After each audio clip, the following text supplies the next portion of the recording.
तो अब हो जाएं तैयार, दुबई की विजिट वीज़ा खुल गई है।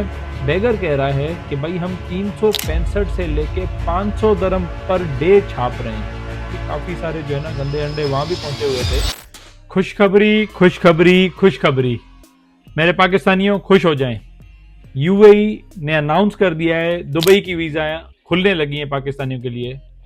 जो अनऑफिशियली तौर पे लोग समझ रहे थे कि बंद हो चुकी हैं, खबरें चल रही थी कि विजिट वीज़ा पाकिस्तानियों को नहीं मिल रही, और आपने भी सुना होगा कि काफ़ी मुश्किलात पेश आ रही हैं। तो अब हो जाएं तैयार, दुबई की विजिट वीज़ा खुल गई है, ना सिर्फ फैमिलीज के लिए लेकिन सबके लिए। इस वीडियो में हम जानेंगे ये बंद क्यों हुई थी, वहाँ मसले कौन से पेश आए थे, और अब प्रोसेस क्या है वीज़ा लेने का। मेरा नाम है Vishal and welcome to Vish vlog.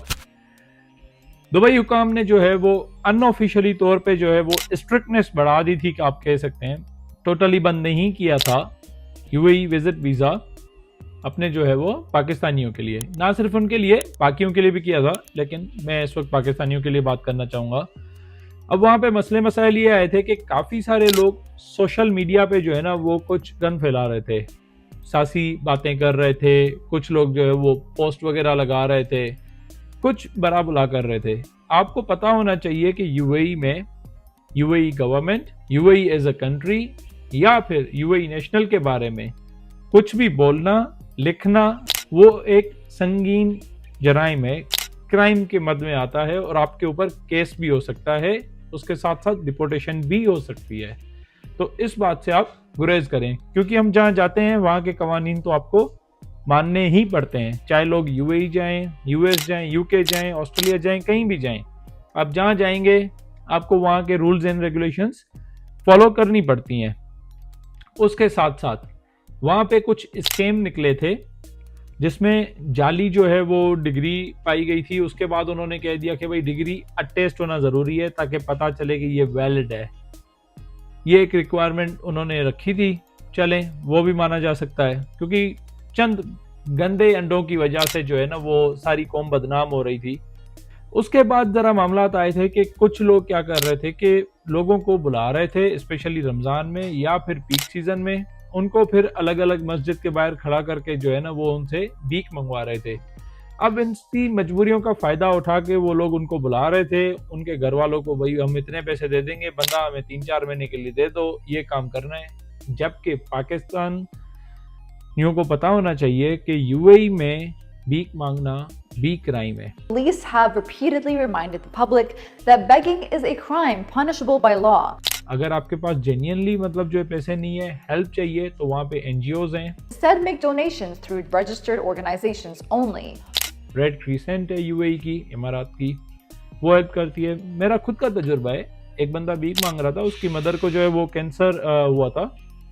हमने पुलिस बुलाई, उन्होंने रेड क्रिसेंट में बात की, पता चला जेन्युइन केस है, रेड क्रिसेंट ने उनका इलाज भी करवाया और उस बंदे को अपने मुल्क वापस भेज दिया। तो बहरहाल अभी एक केस सामने आया था कि बेगर कह रहा है कि भाई हम 365 से लेके 500 दरम पर डे छाप रहे हैं, और उसमें से कट जाता है उस बंदे को जिसने हमें यहाँ बुलाया हुआ है। यार देखो 28,000 दिन के, इतने तो सॉफ्टवेयर इंजीनियर तक नहीं कमा रहा यार आज की तारीख में। बहरहाल इन सब को टैकल करने के लिए अब यूएई हुकूमत ने पाकिस्तान के साथ ये मुआहदा किया है कि एफआईए स्ट्रिक्टली इन सब को चेक करेगी, और साथ साथ पहले यूएई में जो है वो लोन और क्रेडिट कार्ड मिलना ज़रा आसान थे। बंदे क्या करते थे, कंपनी खोली, बंदे यहाँ पे बुलाए, उनको हायर किया, 3-4 महीने की सैलरी की ट्रांजैक्शन दिखाई, लोन जो है वो प्रोसेस करवा दिया या क्रेडिट कार्ड प्रोसेस करा दिया, लेकिन उसमें मोबाइल नंबर अपना लिख लिया, खुद रिसीव कर लेते कंपनी में बैठ के, और बाद में वो पैसे निकाल के शॉर्ट, और इन बंदों को कहते चलो भाई तुम पाकिस्तान चलो, तुम्हें पैसे थोड़े बहुत मिल जाएंगे। तो ये स्कैम भी आम हुआ था। तो अब उन्होंने क्रेडिट कार्ड और पर्सनल लोन पे भी जो है ना ज़रा सख्तियाँ बढ़ा दी हैं, नेशनलिटी वाइज नहीं, ओवरऑल जो है वो चेक एंड बैलेंस बढ़ा दिया गया है। खैर हमारा मुद्दा ये नहीं था, मुद्दा ये है कि अब जो है वो यूएई की विजिट वीज़ा खुल चुकी हैं, अब आसानी जा सकते हैं। पहले तो वो हजरात जिनके कोई रिश्तेदार वहाँ रहते हैं या फिर जो है ना फ्रेंड्स एंड फैमिली जो भी है वहाँ रहते हैं, कोई करीबी दोस्त रहता हो, वो आपको स्पॉन्सर कर सकता है, आपको 3 महीने की वीज़ा मिल सकती है बआसानी। ठीक है। उसके साथ साथ अगर वहाँ पे आपका कोई नहीं रहता और आप जो है वो अप्लाई करना चाह रहे हैं, जैसे हम पहले अप्लाई करते थे ट्रैवल एजेंट के थ्रू, या फिर आप डायरेक्टली अप्लाई करना चाह रहे हैं, तो आपके सारे डॉक्यूमेंट के साथ साथ, जैसे कि पासपोर्ट था, आपका जो है वो वाइट बैकग्राउंड फोटोग्राफ था, उसके साथ साथ आपके बैंक में कम से कम 10 से 15 लाख रुपए होने चाहिए, विच इज़ लाइक $3,000 से $4,500 के बीच में ऑन एन एवरेज। और ये एक साथ डिपॉजिट ना हो, ये तरीके से, मतलब वक्तन बवक्तन उसमें जो है वो डिपॉजिट होते रहे हों और जमा होते रहे हों। ये आपने स्टेटमेंट अटेस्ट करवा के अपनी बैंक से, मतलब कि ओरिजिनल स्टैम्प के साथ जमा करवानी है। और अगर आप जो है वो जॉब ढूंढने जा रहे हैं तो इन डॉक्यूमेंट के साथ साथ आपने अपनी डिग्री अटेस्ट करवा के उसकी एक कॉपी जो है वो साथ में लगानी है, ताकि आपको जो है वो वीज़ा मिल सके। क्योंकि हमें भी पता है, आपको भी पता है, पाकिस्तानियों के लिए ये दुबई जो है वो एज अ सेकेंड होम है, ना सिर्फ जॉब के हवाले से, ना सिर्फ जो है ना वो घूमने फिरने के हवाले से, लेकिन हम लोग जो हैं वो वहाँ पे इन्वेस्टर भी हैं। जी हाँ, पाकिस्तानी टॉप 6 इन्वेस्टमेंट में आते हैं, स्पेशली रियल एस्टेट में।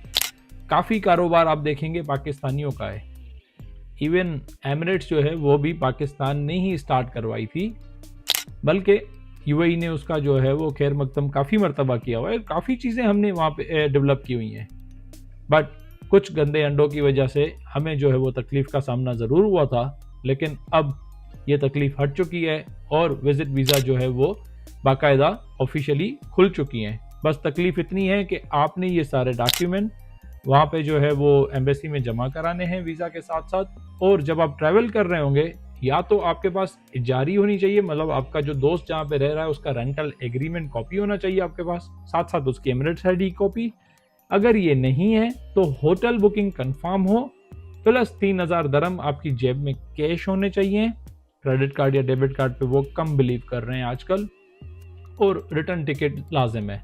उसके बाद ही आप FIA से क्लियर करेंगे और फिर वहाँ से इमिग्रेशन आपकी इजीली क्लियर हो जाएगी। अगर आपके पास 3,000 दरम नहीं है, होटल बुकिंग कंफर्मेशन नहीं है, रिटर्न टिकट नहीं है, इनमें से कोई भी चीज़ मिसिंग है, वीज़ा लेने के बाद भी हो सकता है कि आपकी एंट्री डिनाई की जाए दुबई में। इसके साथ साथ आपको बताते चलूँ कि ओमान ने भी थोड़ी सी रिस्ट्रिक्शन बढ़ा दी थी, क्योंकि दुबई के बाद हमारा जो है वो, पहले हम सऊदी जाते हैं, सऊदी के बाद जो है वो दुबई, और दुबई के बाद हमारा दूसरा घर जो स्पेशली अर्निंग के हवाले से होता है वो होता है ओमान। ओमान ने भी ज़रा रिस्ट्रिक्शन बढ़ा दी हैं इन चीज़ों में, क्योंकि काफ़ी सारे जो है ना गंदे अंडे वहाँ भी पहुँचे हुए थे, बट वहाँ भी बातें चल रही हैं। और फॉरेन मिनिस्टर का ये कहना है कि हम जल्दी ही ओमानी हुकूमत से बात करके जो है वो इसको क्लियर कर देंगे। आज तक की वीडियो में इतना ही, बस मुझे सिर्फ इतना बताना था कि अब हो जाएं आप तैयार, यूएई की विजिट वीज़ा, मतलब दुबई की विजिट वीज़ा खुल चुकी हैं। वीडियो पसंद आई हो तो दोस्तों के साथ ज़रूर शेयर कीजिएगा। Thank you so much.